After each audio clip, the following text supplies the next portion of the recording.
अपने उलमा का, अपने अइम्मा का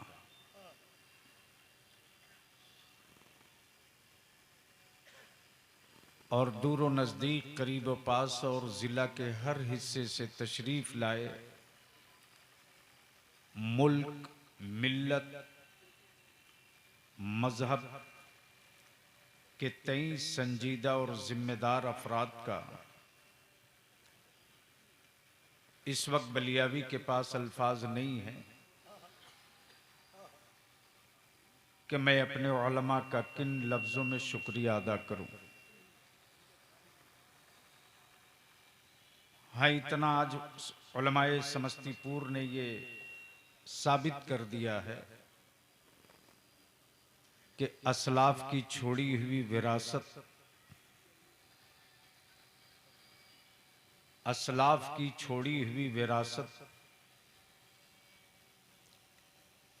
कहीं बंद पड़ गई थी। अब इस साझी विरासत को हम कहीं गिरो नहीं रखने देंगे। इसके लिए चाहे जो कुर्बानी देनी पड़ी हम देकर बचाएंगे।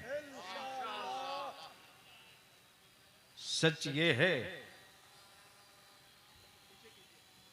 कि इस वक्त बलियावी की आंखें अश्कबार हैं, मैं अपने को रोक नहीं पा रहा हूं। शायद ये पहला इत्तेफाक होगा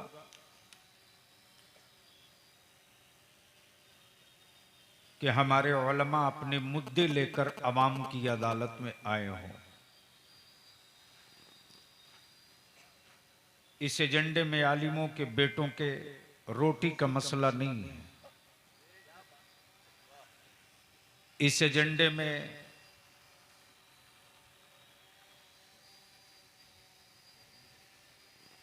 उलमाए कराम की औलादों का के मुस्तकबिल का मसला नहीं है,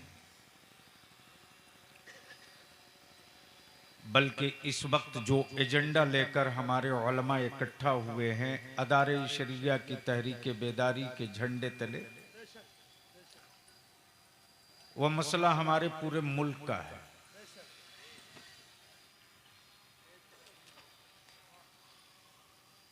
और इतनी बात तो तय है कि जो कौम अपनी नस्लों की फिक्र नहीं करती, उस कौम की हुकूमतें भी फिक्र नहीं करती।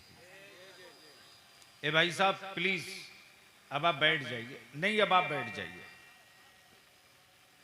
अब आप बैठ जाइए, सुन लीजिए। और थोड़ी देर के बाद वो सारे करारदाद, वो सारी चीजें आएंगी सामने। करारदाद और तजवीज़ों की कुछ झलकियाँ फाजिल गिरामी हज़रत मौलाना कुतुबुद्दीन साहब रज़वी, जो हमारे तहरीक के मजबूत पिलर हैं,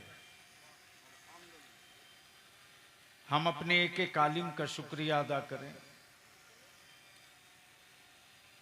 जनाब फिरदौस साहब रज़वी, जो अपने उलमाए कराम को आगे रखकर खुद पीछे एक खादिम की तरह, हजरत आप आगे बढ़े, हम आपके पीछे पीछे चलेंगे। अल्हम्दुलिल्लाह, जो मेरे पास रिपोर्ट आई है, समस्तीपुर, ताजपुर, मोरवा, सरायरंजन, पूसा, वारिसनगर, कल्याणपुर, हसनपुर, रोसड़ा, बथान, शिवाजी नगर, विभूतिपुर, माही सिंघिया, दलसिंह सराय, उजियारपुर, विद्यापति नगर, पटोरी, मोहनपुर, महिउद्दीन नगर। हमारे उलमा भी महसूस कर रहे होंगे कि पूरे जिला के हर प्रखंड के नुमाइंदे इस वक्त मौजूद हैं और इतने लोगों को इकट्ठा करने के लिए आप समझ सकते हैं कि कितनी मेहनतें करनी पड़ी हैं। यकीनन इस वक्त हमारे अकाबिरीन की रूहें अपनी कब्रों में मुस्कुरा रही होंगी। नहीं बाबू, अभी अभी अभी नहीं, थोड़ी देर रोक लीजिए प्लीज। नहीं नहीं नहीं, अभी कुछ नहीं, अब आप लोग भी सुन लो, आप लोग भी बैठो बाबू।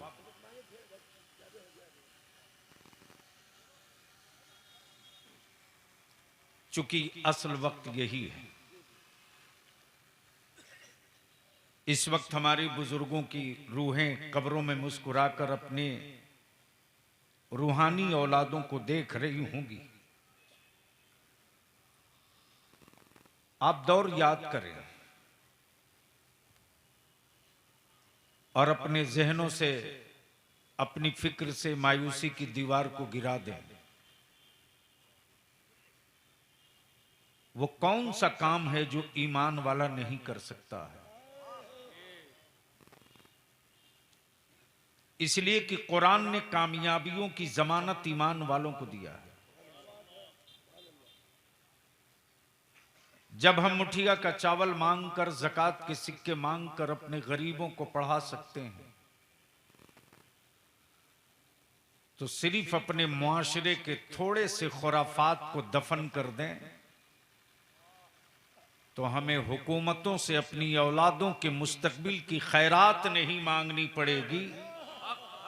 फिर हम अपने भारत की नई तामीर की एक तस्वीर बना के दिखा सकते हैं। हाँ, इससे कोई इनकार नहीं कर सकता कि आज के माहौल में हम कहां हैं। जिनके बाप दादा ने शहादत में सबसे ज्यादा आगे बढ़कर हिस्सा लिया, आज उसके बेटे को आतंकवादी कहा जाता है।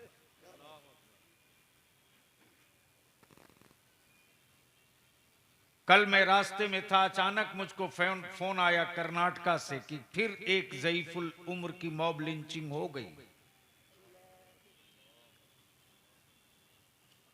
जबरदस्ती थप्पड़ और जूते मारकर कहा जाता, ये नारा लगाओ। मैं कहता हूं हिंदुस्तान है हिंदुस्तान। पार्ट टाइम सत्ता के बिजनेस करने वाले मेरे देश की जनता को चंद घंटे, चंद मिनट, चंद साल के लिए गुमराह कर सकते हैं, लेकिन भारत की मिट्टी में जो हिंदू मुस्लिम एकता में, विभिन्नता में एकता, अनेकता में एकता की जो खुशबू है, उसको किसी विदेशी मुल्क का केमिकल नहीं जला सकता। और ये तारीख है। बदलाव का हर सूरज बिहार से निकला है। मौलमा इकराम की तवज्जो चाहो, मौलमा इकराम की तवज्जो चाहो। बदलाव का हर सूरज बिहार से निकला है, इसलिए कि बिहार का दिल भी बड़ा है, बिहार की मिट्टी में भी प्यार और मोहब्बत है। जब भारत की आजादी की जंग लड़ने वाले कमजोर पड़ रहे थे, तो इसी बिहार के मौलाना मजहरुल हक ने राष्ट्रपिता बापू से कहा था, मैं अपनी जमीन और जायदाद मुल्क की आजादी के लिए नजर कर रहा हूं, ले लो। आज भी किसी राजनीतिक और सियासी पार्टी का कार्यालय उन्हीं की जमीन पर है, पटना में, जिसका नाम सदाकत आश्रम है। लेकिन किसी एक के जबान से नहीं निकलता कि मौलाना मजहरुल हक ने क्या कुर्बानी दी। अल्लामा फजल हक खैराबादी के साथ काला पानी की सजा जिनको दी गई थी, मुझे भी याद है। आपका बलियावी, आपका खादिम अहले सुन्नत का नौकर कुछ दिनों के लिए पार्लियामेंट का एमपी था, लेकिन अचानक रमजान में कारी साहब, मुझे याद आ गया अल्लामा शहबाज साहब, कि हमें ढूंढना चाहिए कि मेरे उस अजीम मोहसिन की कब्र कहां है। मालूम हुआ कि काला पानी तो किताबों में पढ़ा था, चल कर देखें उनकी कब्रों का निशान बचा है कि नहीं। जब मैं पहुंचा और सलेवर जेल की दीवारों के से करीब गुजर रहा था तो देखा कि जिन्होंने अंग्रेजों की दलाली करके हिंदुस्तान की आजादी के मुजाहिदों का कत्लेआम कराया था, उनकी तस्वीरें लटक रही हैं और मुल्क की आजादी के लड़ने वालों में उनका नाम लिखा है। हिंदुस्तान की मिट्टी कभी भी कॉमनल नहीं हो सकती। और बलिया भी पूरी जिम्मेदारी के साथ कहता है, सुनिए, खास तौर से मेरी कौम मुसलमानों के नौजवानों, बच्चों, बुजुर्गों, सुनो।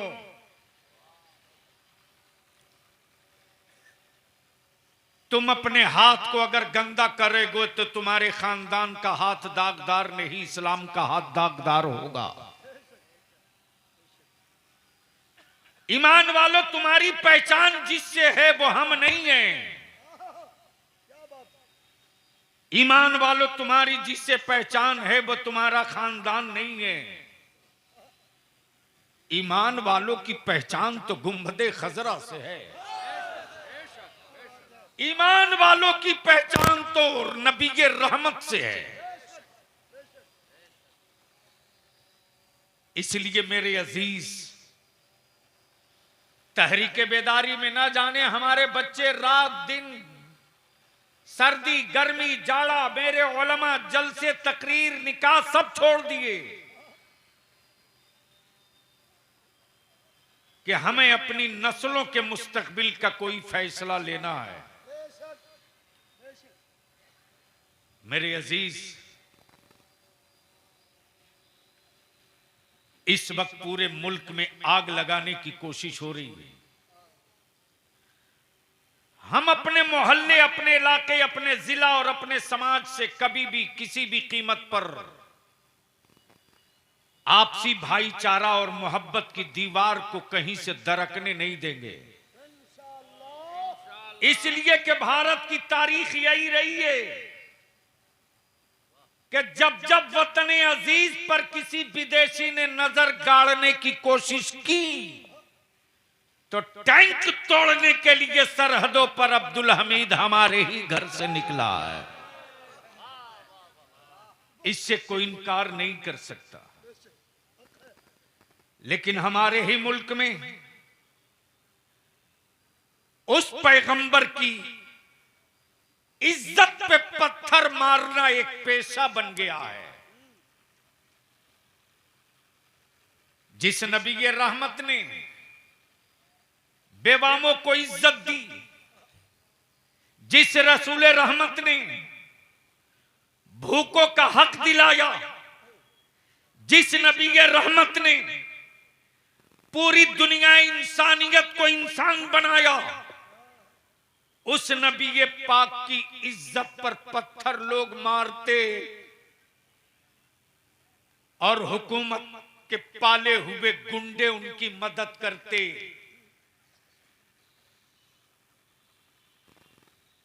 हमारे बच्चे अगर सड़कों पर निकल कर कहते हैं कि उसने मेरे रसूल की तौहीन किया है, उसको जेल में डालो,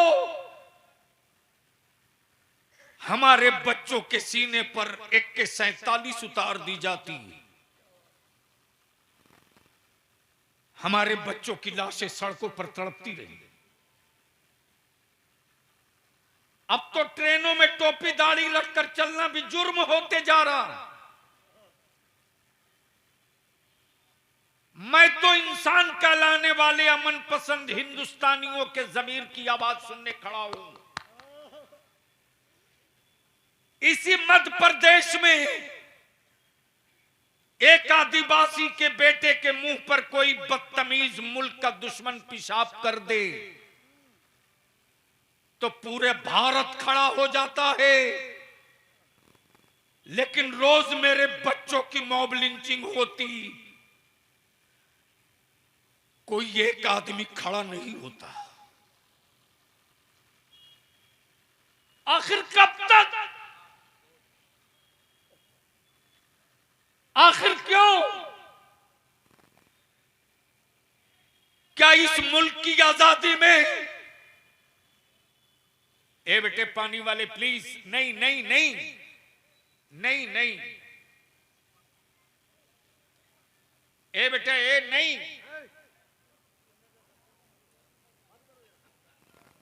अरे पीले शर्ट जाओ तुम,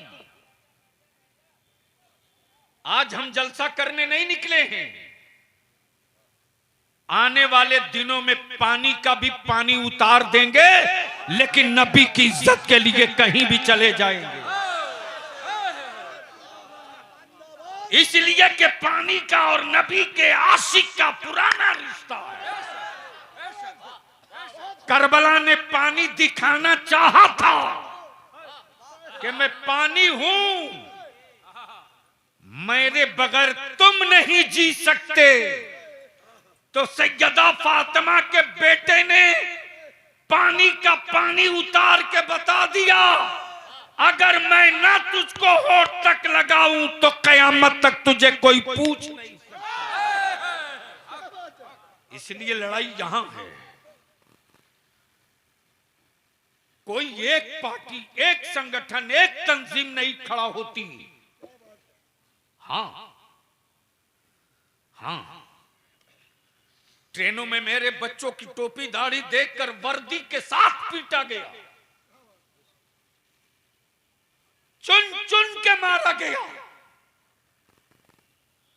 हमारे वोट के सौदागरों के मुंह से एक लफ्ज नहीं निकला।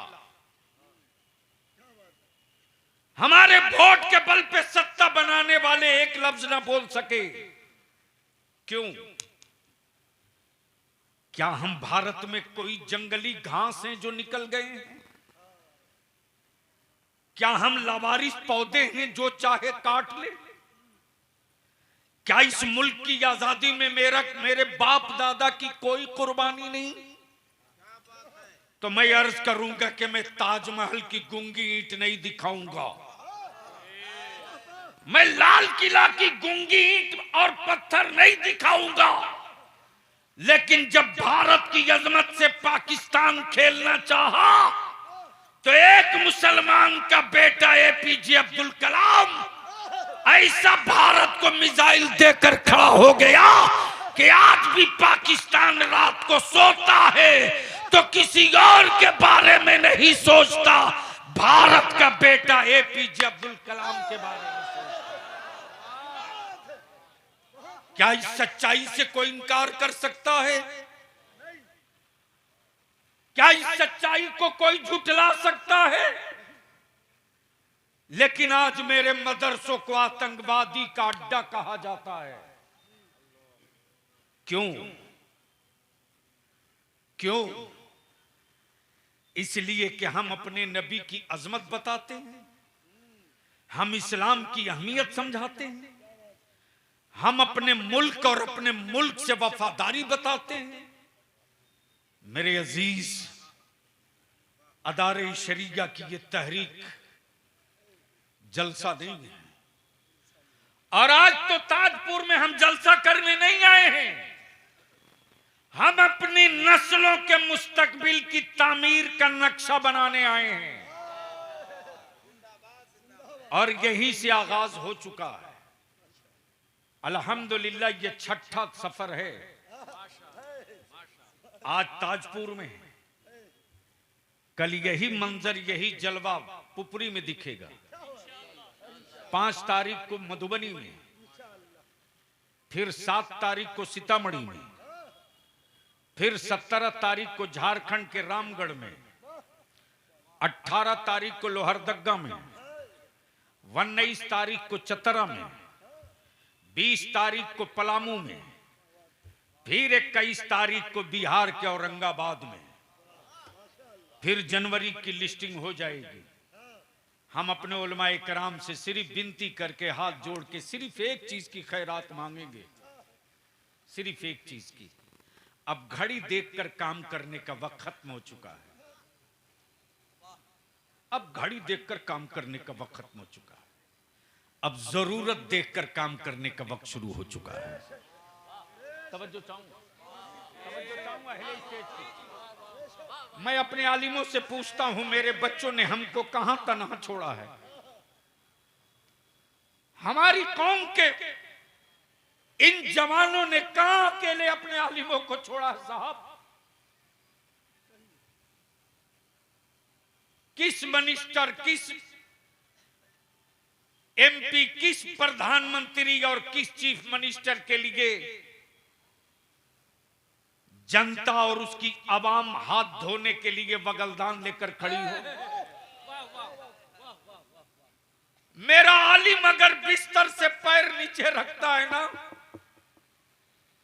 तो हमारे बच्चे दौड़ करके जूती सीधा करते हैं। माफ करना, ये किराए की भीड़ नहीं है, ये आलिमों से सच्चा इश्क है। ये भाड़े की भीड़ नहीं है, ये आलिमों से मोहब्बत का सबूत है। मेरा बच्चा चाहे 5 वक्त की नमाज पढ़े ना पढ़े, मेरा बच्चा चाहे महीने में 10-20 हजार कमाए ना कमाए, लेकिन अगर किसी आलिम को अकेले में रोड पर खड़ा देखता है तो गुजरते हुए गाड़ी रोक देता है, रोक कर पूछता, हजरत सब ठीक तो है, कोई बात तो नहीं? क्यों? क्यों? शेखुल हदीस साहब, मैं इसी ताजपुर से आप ही के यहां से किशनगंज जा रहा था। हमें लगता है कि तिगड़ा और बेगूसराय के बीच में अचानक मेरी गाड़ी ब्रेक डाउन कर गई। गाड़ी का नंबर पहचान कर मौलाना अब्दुल खालिक साहब, 10 मिनट नहीं लगा, दर्जनों बच्चे गाड़ी रोक दी। मैं किनारे एक चाय की दुकान में था, जो आ रहा है गौर से गाड़ी देख रहा। मैं तो आज सोचता हूं, मेरे अल्लाह, मेरी जमात, मेरे लोग मुझ पर कितना एतमाद कर चुके हैं, लेकिन मैं अपने उलमाए कराम की अदालत में अहद के साथ कहता हूं, जिस रईसुल कलम ने कादिरी टुकड़ा खिलाकर पाला है, मैं अपनी जिंदगी की हर सांस तो लुटा सकता हूं, लेकिन अपनी जमात और अपने उलमा का कभी भरोसा नहीं टूटने दूंगा, नहीं टूटने दूंगा। लड़ाई होगी, होगी, इसलिए कि जिंदगी अपनी हो तो दर्द का एहसास करें, जिस्म अपना हो तो टीस और जख्मों का दर्द महसूस करें, वजूद अपने लिए हो तो दर्द ढूंढें, दवा की तलाशें। जब जिस्म और रूह और सांसें जब सब उस नबी के लिए होगी, तो याद रखना, जख्म तुझे लोग देंगे, दवा मदीने के शिफा खाना से मिलेगा। दर्द दुनिया देगी, मरहम मदीने से मिलेगा। मेरे आका की इज्जत पे हाथ डाला जाता है। कोई कुछ भी कह दे, डिबेट पर चलता है, टीवी पर, और बलियाबी एक जुमला करबला बोल दे तो पूरे भारत की मीडिया में आग लग जाए। मैं कहता हूं, सुनो, आग लगे कि जलते रहो, कोई फर्क नहीं, इसलिए कि मेरे वजूद का मकसद मेरी सांसों की मंजिल, मेरी सांसों की मंजिल, मेरे वजूद का मकसद सिर्फ एक मरकज है, जिसका नाम गुंबद खजरा है। उस पर कोई समझौता नहीं। हां, हमें फख्र है अपने हिंदुस्तानी होने पर, और हम ही हैं जो फख्र करते हैं, हम ही हैं जो फख्र करते हैं। याद कीजिए तारीख, लेकिन मेरे बच्चों को वो तारीख नहीं बताई जाएगी, इसलिए कि मोहल्ले और समाज में कहीं भारत की आजादी के लिए मुसलमानों की दी हुई कुर्बानी ना देश के बहुसंख्यक समुदाय के बच्चों को मालूम हो जाए। इसको दाबा जाता है। इसलिए मैं अपने मदारिस और मकातिब के असातिज़ा से भी अपील करूंगा,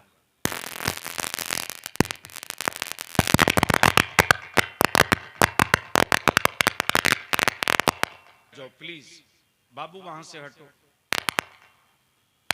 नहीं, अब आप लोग हट जाओ वहां से। या अल्लाह, अरे ये कौन शर्ट वाला बेटा, उसको क्या मतलब है?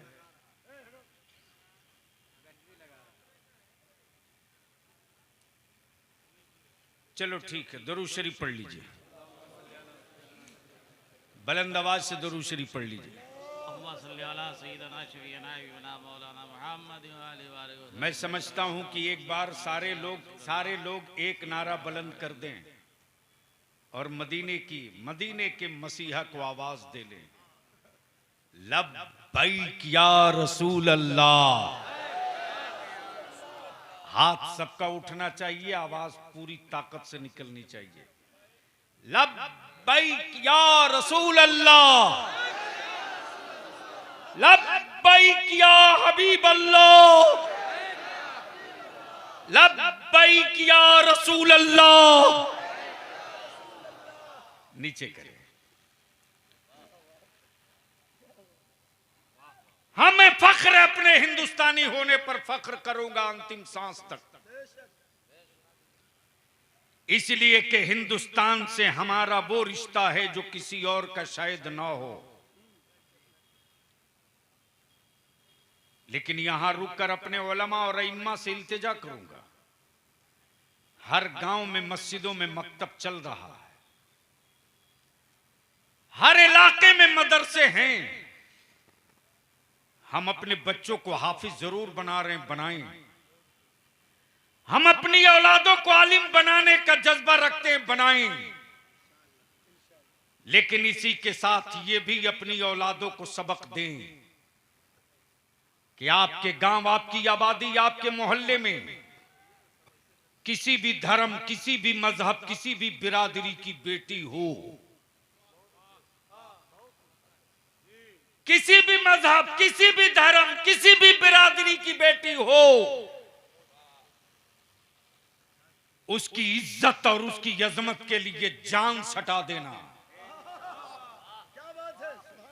उसकी इज्जत और उसकी अजमत के लिए जान सटा देना, ताकि दुनिया को यह पैगाम चला जाए कि दरिंदों और भेड़ियों के बीच में बेटियां महफूज रहे न रहे, मुस्तफा के गुलामों के बीच किसी की भी बेटी होगी, उसकी इज्जत पर कोई माई का लाल हाथ नहीं डाल सकता। इसकी हिफाजत करो। और इसी के साथ आपके बगल में प्राइमरी स्कूल हो, मिडिल स्कूल हो, हाई स्कूल हो, मदरसा हो, पड़ोस में देखो आपके बगल में किसी भी धर्म मजहब का हो, उससे जरूर गुजारिश करके, रिक्वेस्ट करके कहो कि आप भी अपने बच्चे को पढ़ने भेजिए। मत भेजिए भैंस चराने, मत भेजिए घोगा चुनने, मत भेजिए खेत काटने, मत भेजिए दुकान पर। आप भी पढ़ाइए, मैं भी बेटे को पढ़ाऊंगा, इसलिए कि आने वाले दिनों में वो किसी जात, किसी धर्म, किसी बिरादरी का बेटा नहीं रहेगा।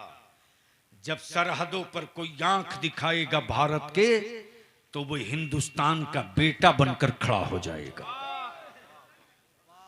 इदारे शरिया की तहरीक का एक हिस्सा ये भी है, जो अहम हिस्सा है वो ये है, मॉब लिंचिंग आम है साहब, जब चाहो मार दो।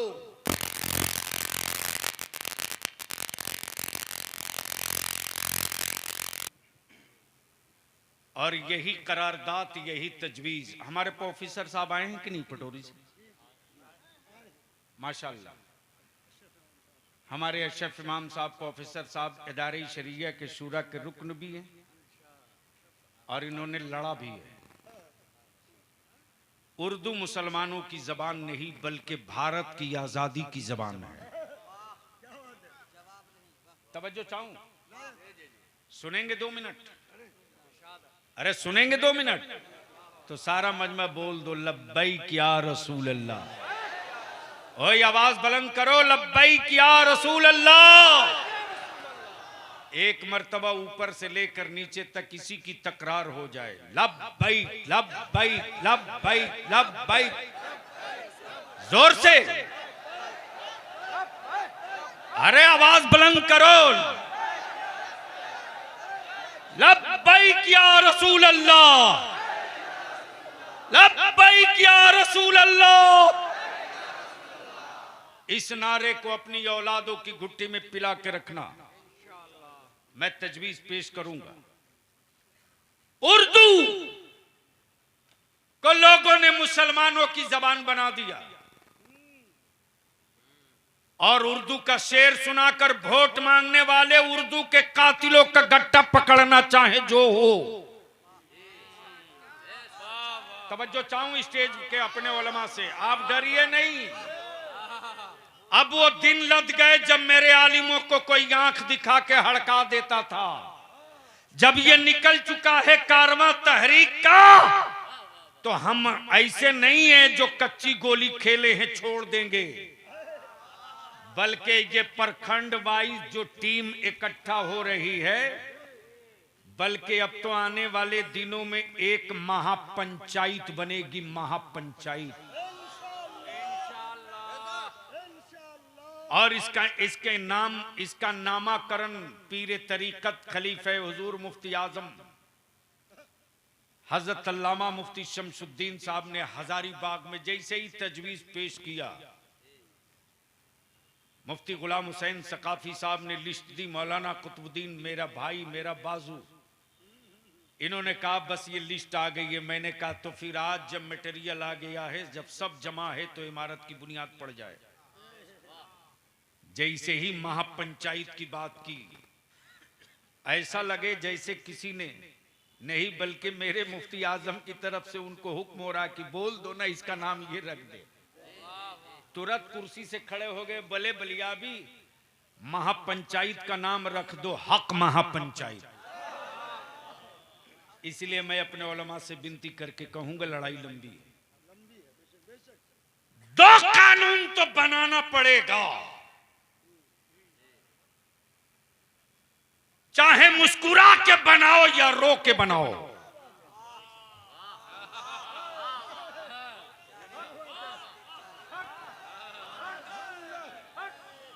दो कानून तो बनाना पड़ेगा, चाहे मुस्कुरा के बनाओ या रो के,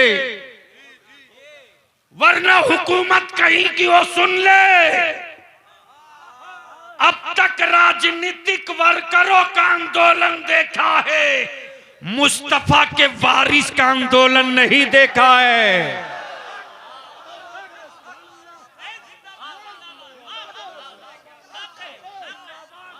अब कोई नारा लगा दे बीच से हिमायत का, खड़ा होके ठोक के, खड़ा होके ठोक के लगा दे एक नारा, या रसूल अल्लाह, या रसूल अल्लाह, लब्बैक या रसूल अल्लाह। बलियाबी कहता लिख लो, चाहे कहीं के हुक्मरा हो लिख लो, कायदे से लिख लो। मैं जानता हूं जी कि तुम्हारे सत्ता की औकात तुम्हारी अपनी बिरादरी के वोट पे नहीं, मुसलमानों पे टिकी है, और हमें भी फख्र है इस पर। अरे मेरी कौम ने तो जात और बिरादरी नहीं देखा, सेकुलरिज्म के नाम पर मेरे अच्छे अच्छे बेटों को इसने दफन कर दिया, ताकि मुल्क में कौमनलिज्म का दरख्त कोई सेहतमंद ना हो। लेकिन उन चेहरों को भी बलियाबी छोड़ेगा नहीं।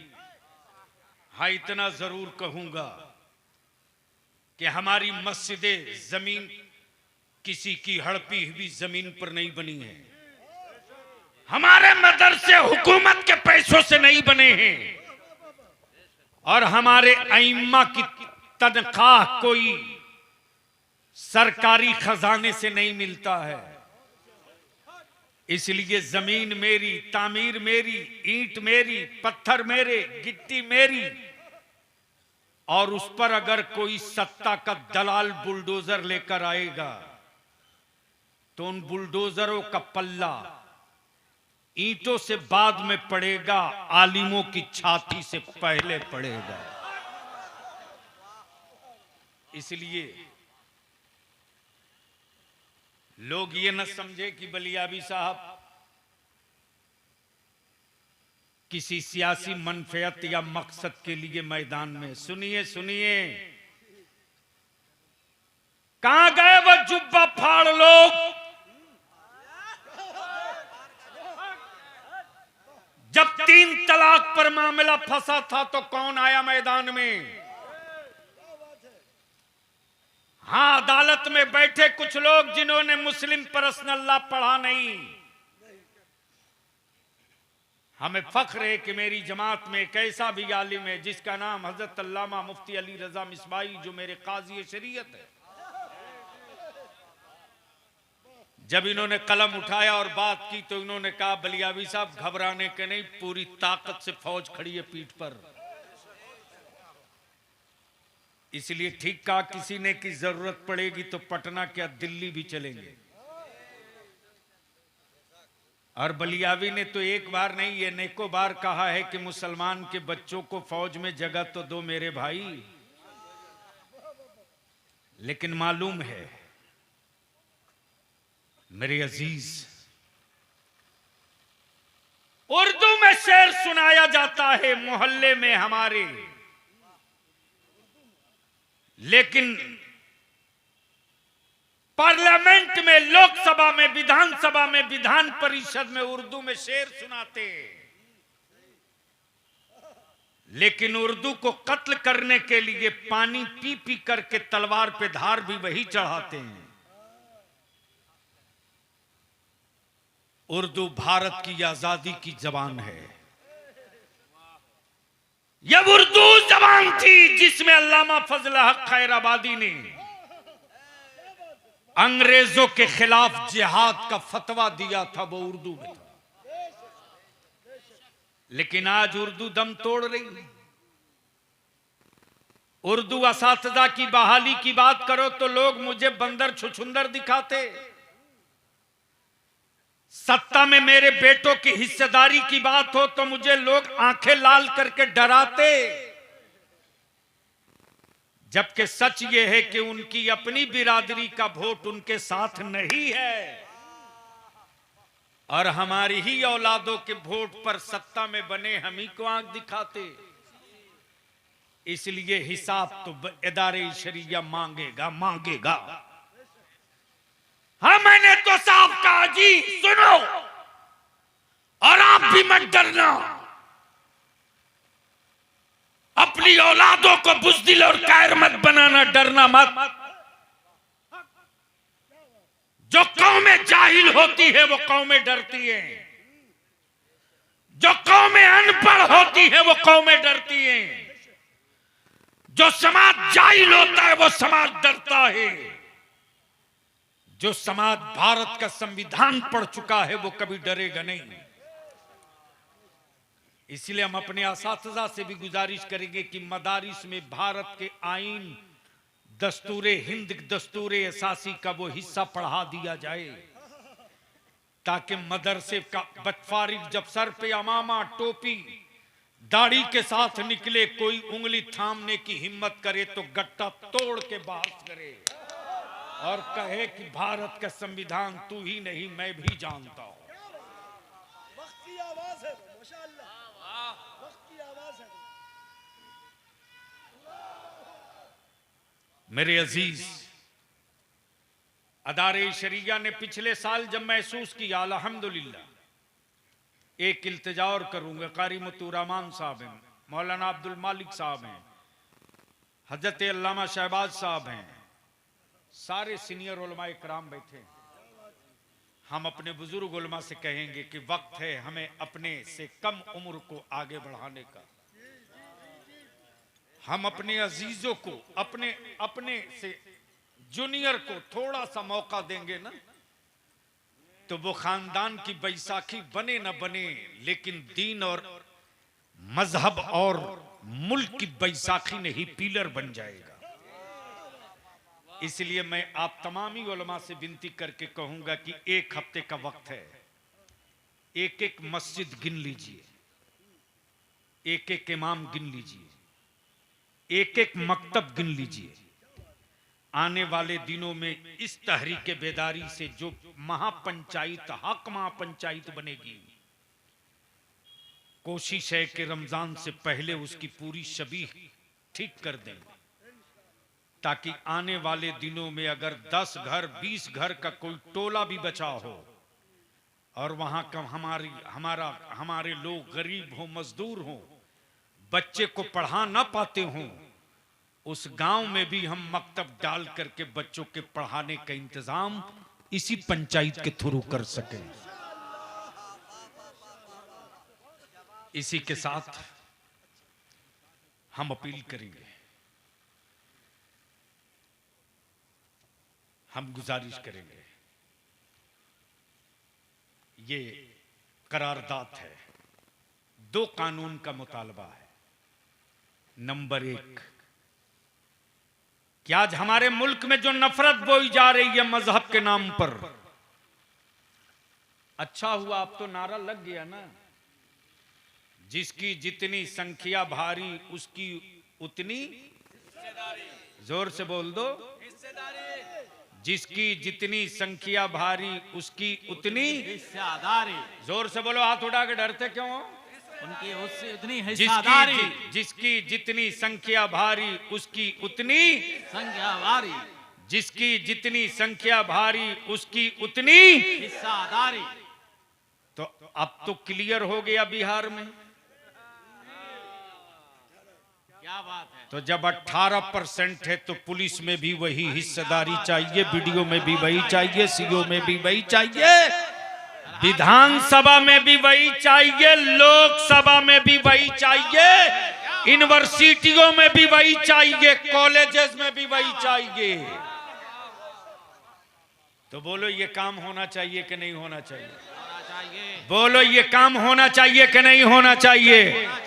अगर आप चाहते हैं कि ये काम होना चाहिए तो मैं गुजारिश करूंगा जितने पीछे खड़े हैं वो, और जितने दाएं और बाएं धूप से बचने के लिए खड़े हैं वो, सब सामने आ जाएं। इसलिए कि मैं प्रस्ताव पेश कर रहा हूं, यहीं आपके समर्थन की जरूरत है। निकलिए, आइए सामने, उठिए।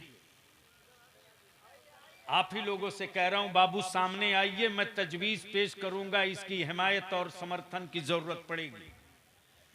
आ जाइए, सामने आइए मैदान में। जो लोग रोड पर हैं उनसे भी गुजारिश करूंगा, धूप ने थोड़ा सा हमको डिस्टर्ब किया है, लेकिन मेरे जवानों के, ताजपुर के जवानों के हौसलों को ये धूप भी नहीं तोड़ सकी, ये चट्टान की तरह खड़े होकर बता दिए। एक एक आदमी आगे आ जाइए, कोई साहब पीछे न रहे, सब आगे आ जाएं, सब आगे आ जाइए। ये जो दाईं तरफ मेरे लोग हैं उनसे भी मैं विनती अपील करूंगा, आगे आ जाएं। जो सड़क पर हैं वो भी आगे आ जाएं, सब लोग आगे आ जाएं। आप कुर्सी मत देखिए, कुर्सी छोड़कर सब खड़े होइए, उलमा भी और आप भी, सब, हम सब लोग खड़े हो जाएं, सब लोग खड़े हो जाएं, सब लोग खड़े हो जाएं, सारे लोग खड़े हो जाएं। और अगर चाहते हैं कि ये कानून बनना चाहिए तो पूरी ताकत से बताइएगा। 2 कानून का मुतालबा है, चाहे बिहार की हुकूमत हो या दिल्ली की, कान खोल के सुन ले।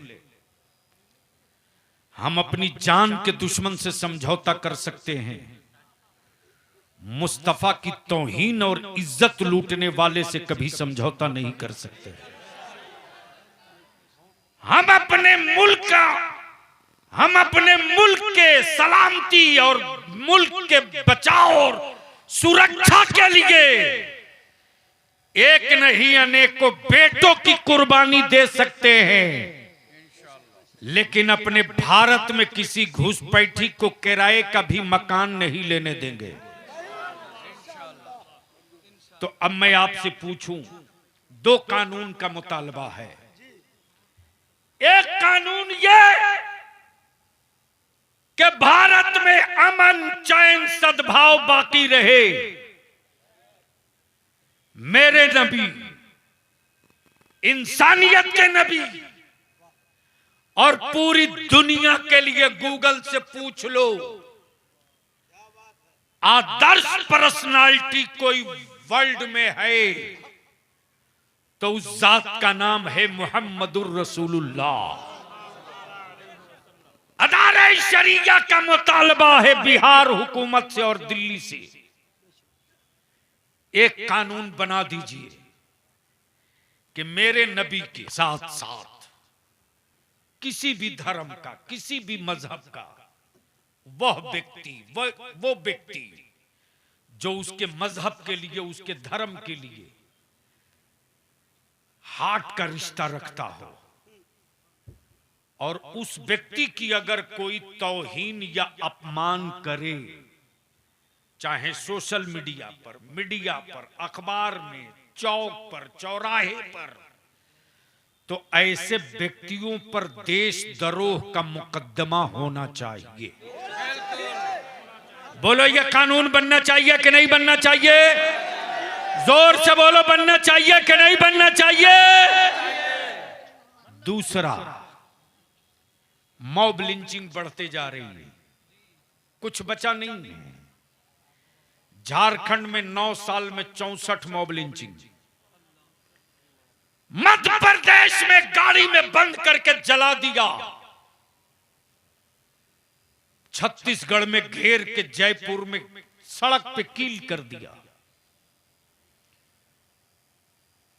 कर्नाटका में मेरी बेटियों का हिजाब नोचा गया, हमारी टोपी, मेरी दाढ़ी, मेरी बेटियों का हिजाब क्या कोई विदेशी लिबास है? क्यों? तो अब इस वक्त इस बात को महसूस किया इदारे शरिया ने, उलमा ने, कि जिस तरह दलित भाइयों के बीच, आदिवासी भाइयों के बीच सुरक्षा का, इत्मीनान का भाव और भरोसा पैदा करने के लिए दलित एक्ट बना है, उन्हीं धाराओं के साथ, उन्हीं कानून के साथ भारत के मुसलमानों में सुरक्षा और हिफाजत और विश्वास पैदा करने के लिए एक मुस्लिम सेफ्टी एक्ट बना दिया जाए। बोलो बनना चाहिए कि नहीं बनना चाहिए? जोर से बोलो, बनना चाहिए कि नहीं बनना चाहिए? उसी के साथ आबादी के एतबार से सरकारी नौकरियों में मुसलमानों के बच्चों को हिस्सेदारी मिलनी चाहिए कि नहीं? बड़े बड़े इलाके हैं, प्रखंड हैं, ब्लॉक है, पंचायत है, जिला है, आबादियां मुसलमानों की बहुत है, लेकिन मेरे पास कोई स्कूल कॉलेज नहीं है। आखिर मेरे बच्चे और मेरी बच्चियां खास तौर से पढ़ेंगी कहां? तो इलाके में मुस्लिम एरियाज जो एमएसडीपी इलाका कहलाता है, उस एमएसडीपी इलाके में स्कूल कॉलेज बनाए भी जाएं और कॉलेज और यूनिवर्सिटियों में उर्दू में जहां शिक्षकों की जगह खाली है उर्दू की, उसकी जल्द से जल्द वैकेंसी निकालकर निष्पक्ष इम्तिहान के साथ बहाली कराई जाए। बोलो होनी चाहिए कि नहीं? बोलो होनी चाहिए कि नहीं? इसी के साथ मैं शुक्रिया अदा करूं बिहार हुकूमत और मोहतरम नीतीश कुमार का। आपने काम किया है, हम एहसान फरामोश नहीं है, लेकिन इसी काम के साथ एक काम और कर दीजिए कि 2459 मदरसों की जो मंजूरी कैबिनेट से दी आपने, जो मदरसे अब तक इमदादी ना हो सके हैं उनको इमदादी बना दीजिए। ये होना चाहिए कि नहीं होना चाहिए? होना चाहिए कि नहीं होना चाहिए? उसी के साथ Bihar civil service commission medical के मुकाबला जाती इम्तहानात के लिए हमारे बच्चे, हमारे कौम तो खुद गरीब है, कहां से देगी? इसलिए इन बच्चों के लिए भी जिस तरह ओबीसी एससी एसटी के बच्चों के लिए रिहायशी स्कूल कोचिंग के साथ खोला गया है, उसी तरह रिहायशी रेसिडेंशियल स्कूल कोचिंग के साथ इंतजाम किया जाए, ताकि मेरे बच्चे भी नीट में, इंजीनियरिंग में, मेडिकल में, बीडीओ में, सीओ के एग्जाम की तैयारी कर सके। ये होना चाहिए कि नहीं? होना चाहिए कि नहीं? होना चाहिए कि नहीं? इसी के साथ हम लोगों के बाप दादा का एक कारोबार था कपड़ा बुनने का,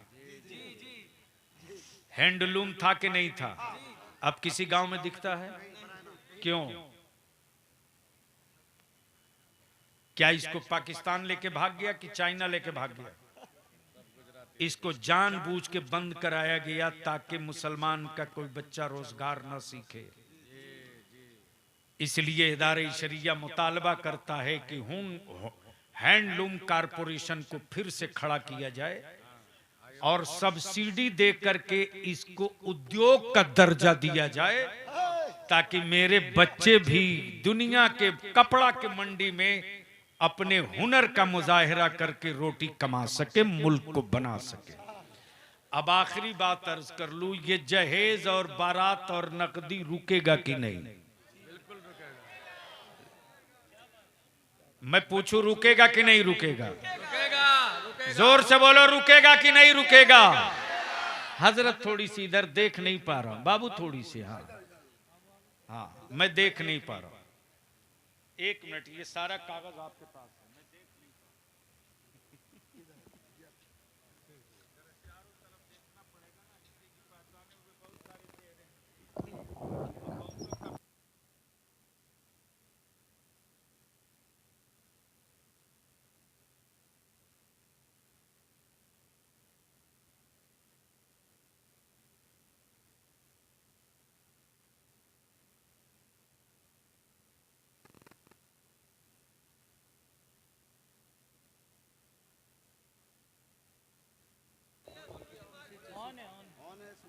हेलो हेलो, आवाज दो। Hello hello hello. चलिए ठीक है, जो है इसी पर काम चला लो।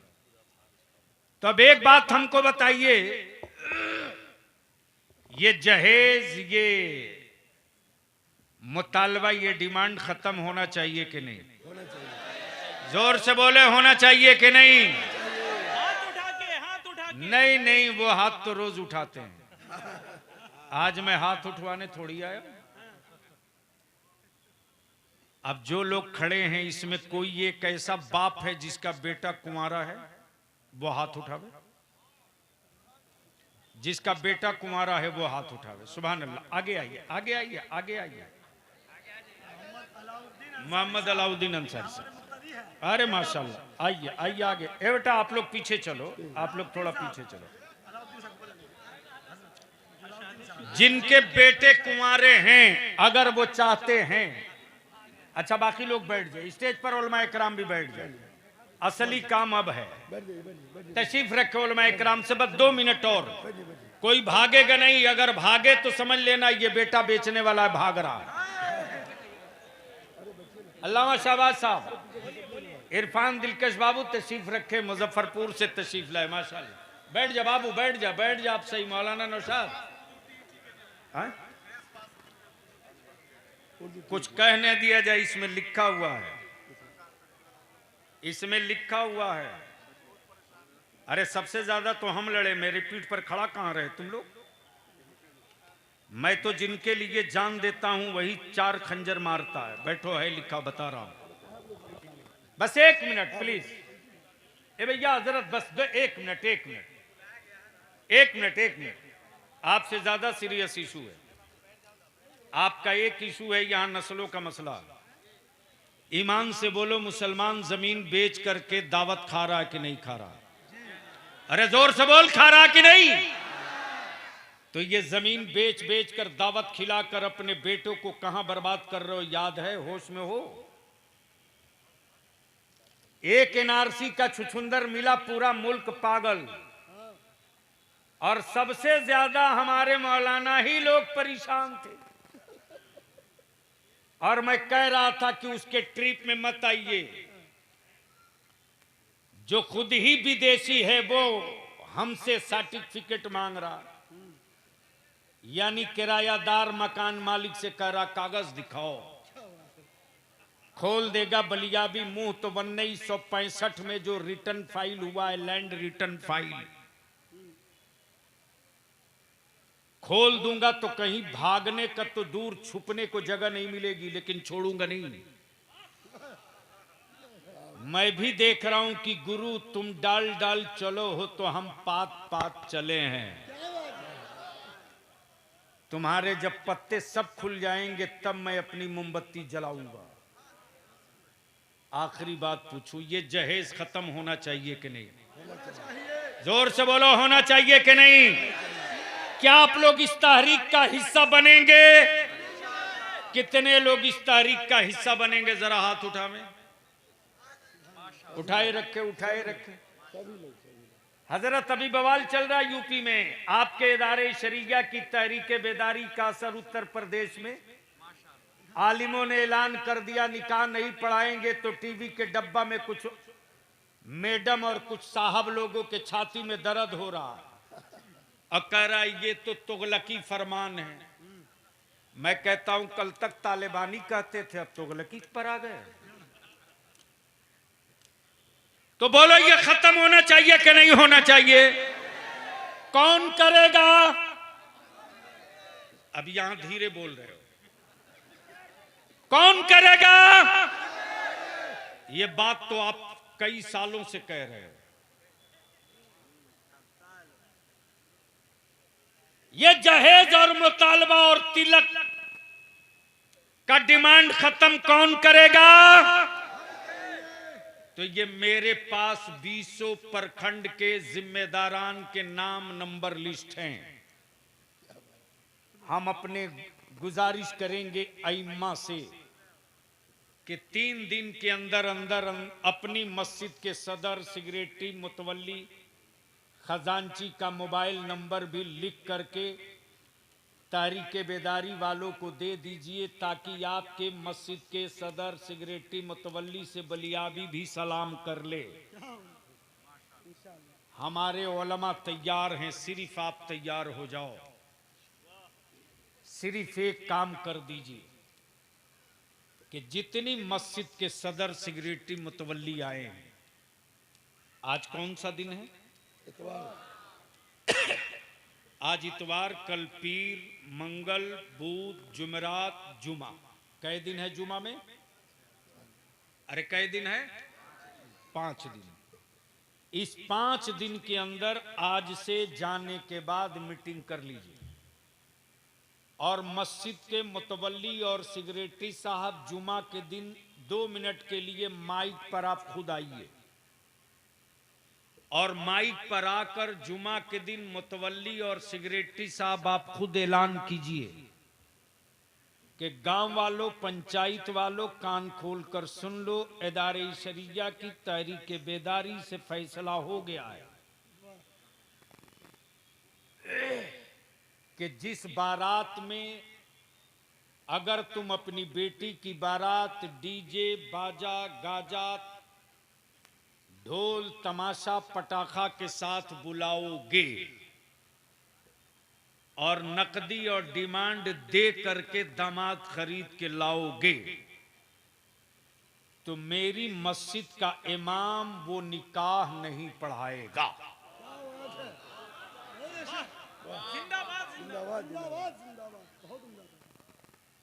तो जब मस्जिद का मुतवल्ली और सिगरेटी ऐलान कर देगा तो मेरे आलिम को ताकत मिलेगी कि नहीं मिलेगी? जोर से बोलो, मिलेगी कि नहीं मिलेगी? उसके बाद अगर कोई घुसपैठी मौलवी ढूकने की कोशिश करेगा तो इदारे शरिया की ये जो जिला कमेटी है उनका हिसाब किताब बढ़िया से चुकता कर दे। ताली मत बजाओ, हो सके तो सर बजा लो। बलियाबी को लड़ना था जिनसे, उनसे न लड़ करके अपनी कौम से लड़ना पड़ रहा। और लिख ले मेरे अजीज बलियाबी की एक विनती मान ले, 5 साल के लिए, सिर्फ 5 साल के लिए निकाह को सस्ता कर दो, इतना आसान कर दो कि बेटियां बोझ न बने, और उसी पैसे को बचाकर अपने बेटों को पढ़ा दो। तुमने सियासी पार्टियों को 25 साल 20 साल दिया, अदारे शरिया की तहरीक बेदारी के साथ जुड़कर सिर्फ 5 साल दे दो। जिस जिस गांव से आए हो नौजवान, अगर आप इंटर पास हो, मैट्रिक पास हो, तो मैं तुमसे तेरे पैर पकड़ के कहूंगा, मदद कर, मेरी मदद कर मेरे बाबू। 24 घंटा में 1 घंटा अपने गांव के गरीब बच्चों के लिए निकाल दे, फ्री ऑफ कॉस्ट। किसी के दरवाजे पर बोरा चटाई बिछा दे और बिछा कर कह दे, बाबू तुम आओ, आज से हमने भी अपने जीने का मकसद समझ लिया है, खुद मर जाएं जीकर, ये कीड़ों की जिंदगी होगी, मेरे मरने के बाद मेरी नस्लें न मारी जाएं, इसके लिए जिंदा रहकर मरा तो मर्दों की जिंदगी बीतेगी, इसलिए गांव के बच्चों को पढ़ा दो। तो इसमें कितने बाप ऐसे हैं जिनका बेटा कुंवारा है, जरा हाथ उठाओ, खड़ा हो जाओ। जिसका बेटा कुंवारा है वो खड़ा हो जाए। माशाल्लाह, ये जितने लोग खड़े हैं सबके बेटे कुंवारे हैं, तो हाथ उठाइए तब ना लोग देखेंगे। हाँ, इधर देख के हाथ उठाइए, बड़े साहब इधर देख के हाथ उठाइए। हाँ, इधर सूफी साहब, जिनका बेटा कुंवारा है वो हाथ उठावें, जिनका बेटा कुंवारा है वो हाथ उठावें, जिनका बेटा, देखो जिसका आप भी देख रहे हो। अच्छा मौलाना लोग जितने हैं सबने अपने बेटे का निकाह कर लिया है क्या? और माशाल्लाह कारी साहब आ गए खम ठोक के, मेरा बेटा भी कुंवारा है, आओ। ऐ सुभान अल्लाह।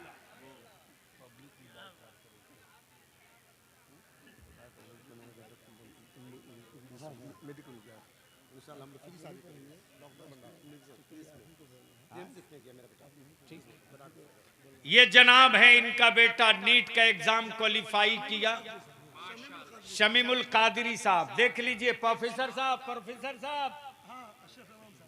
अशरफ इमाम साहब, कल तक जो लोग ताना देते थे कि ये ज़कात और फितरा और खैरात मांगकर मदरसा बनाने वाले अच्छा ख्वाब नहीं देख सकते, तो अच्छा खाना कहां से खाएंगे, बोलते थे ना। अरे बोलो ना भाई। लेकिन देख लो मेरे अजीज, एक आलिम ने मेहनत की, मुशक्कत की, दीन की खिदमत की। आज मौलाना शमीम अख्तर का बेटा नीट का एग्जाम क्वालिफाई किया दलसिंह सराय, और पटना बिहार का जो टॉप है पटना मेडिकल कॉलेज PMCH, वहां जाके चला गया। तो अब हमें एक बात बताओ कि ये जहेज, तिलक और ये जितने नौजवान हैं कुंवारे, क्या ये भी चाहते हैं कि जहेज खत्म होना चाहिए? अब नौजवान पार्टी लोग अंदर अंदर सोच रहा, हम लोगों को काहे को घसीट रहे। बाबू तुम ही तो मेरी पूंजी हो, जिसे देखकर बलियाबी को हिम्मत है रे। अगर तुम साथ छोड़ दोगे तो फिर दुनिया तेरे बलियाबी को किसी चौराहे पर घेर सकती है। हुक्मरान से लेकर दबंगों तक को यही खौफ सताए जाता है कि 45 किलो वाले बलियाबी को अगर टच किए तो हर गांव से धुआं निकलेगा जिसे तुम कैद नहीं कर सकते हो। क्या बात है। तो बोलो नौजवानों, जहेज खत्म होना चाहिए कि नहीं होना चाहिए? तो आपका दोस्त अगर आपको शादी में बारात में जाने की दावत दे, कार्ड दे, तो मेरी एक मदद करना, पहले प्रेम से मोहब्बत से पटा के पूछना कौन सी बाइक मांगे हो, कितना नगदी लिए हो, और सब मोबाइल में टेप कर लेना, और उसका जो शादी का कार्ड होगा उसका फोटो भी खींच लेना, और नीचे में बाज़ाब्ता एक सतर का एक मजमून एक सतर लिख देना, ये मेरा दोस्त है, इसके अब्बा का नाम फला, रहने वाला फला जगह। हम इसको समझते थे कि ये बिकने वाला नहीं था, लेकिन ये एक मोटरसाइकिल और इतने रुपया पर बिक गया। इसलिए मैं वैसे दोस्त की बारात नहीं जाता जो एक मोटरसाइकिल और इतने लाख में बिक जाए। अब मैं भी नहीं जा रहा हूं इस बिकाऊ के बारात, आप भी मत जाओ। और जैसे ही वायरल करोगे, बोलो खानदान की इज्जत बढ़ेगी कि नहीं बढ़ेगी? अरे बोलो, बढ़ेगी कि नहीं बढ़ेगी? जिसको नहीं जानना वो भी जान जाएगा, फलाने ने बेटा बेचा इतना में, और फलाने का बेटा बिका है इतना रुपया में।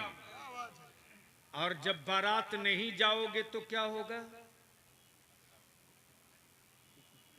और चले भी जाओगे तो इमाम नहीं निकाह पढ़ाएगा, तब क्या करोगे? इसलिए मैं विनती करके कहूंगा कि आज अहद करो, और अहद करके इस संकल्प के साथ कि आज से हम अपनी नस्लों के मुस्तकबिल का नक्शा बनाने के लिए जहेज, नकदी, लानत, डीजे, बाजा, पटाखा सबको दफन करते हैं, निकाह को सस्ता करेंगे और अपनी औलादों को उसी पैसे को बचाकर पढ़ाएंगे।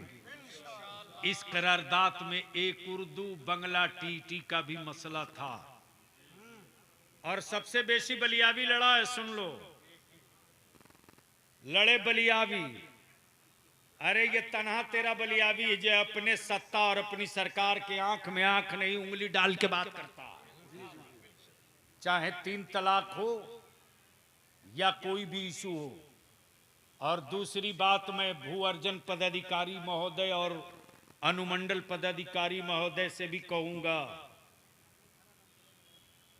कि मुर्दे वाले कब्रिस्तान में जिसको देखिए वही रास्ता मांगते रहता है, कब्रिस्ताने में रास्ता चाहिए।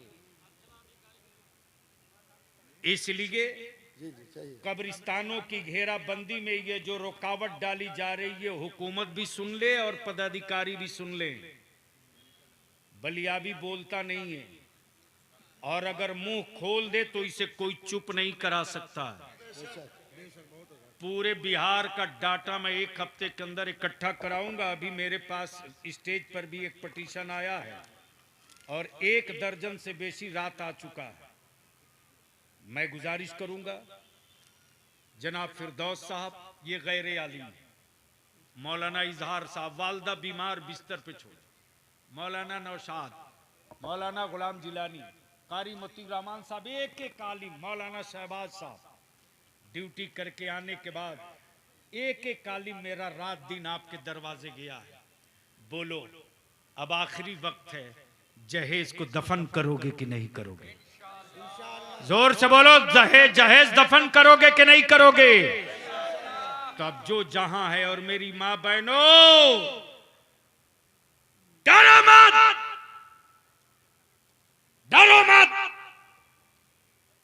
तेरा शौहर अगर कोई नशा करके आवे तो दरवाजा मत खोलना, दरवाजा बंद करके खम ठोक के बोलना,